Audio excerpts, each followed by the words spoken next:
Okay, I don't get a lot of turntables, but here's one. The customer says one channel is not working on this. So I see it has a cartridge in it.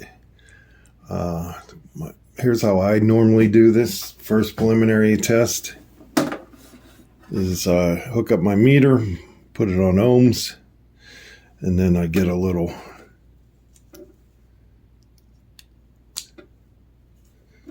female to female RCA, and then you plug it in, and I get a reading of 1.1K. That seems close to being typical. And this one's tight as shit. All right, so now I check the white channel, and the meter is showing open. So there's a problem in the left channel of this turntable, and that's why he was only getting half his audio. The next phase would be to determine, is it in the cartridge or is it in the arm or the wiring? It's very simple in a turntable. There's not a whole lot to it.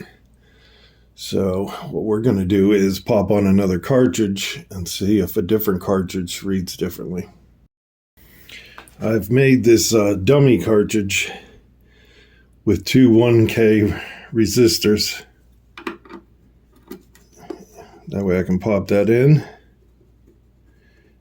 And if it's the cartridge and not the wiring, if the wiring was good, I should read 1K, and it still reads open. So we know that the cartridge is probably good, but it's in the wiring. The next thing I would do is check the inside of this tone arm. There's 4 gold spring-loaded contacts in there. I've seen where they have a whole bunch of crud on them, and you just clean that off with alcohol and a Q-tip. But I've seen there be enough crud in there to prevent your turntable from working correctly. This one seems okay, so I don't think that's the problem. Most likely it's going to need this cable replaced.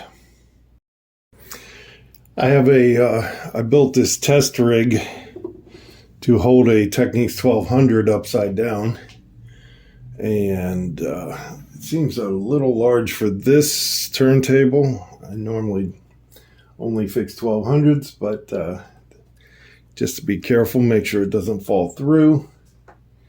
And going to open it up. All right, this is what it looks like on the inside. This is very straightforward.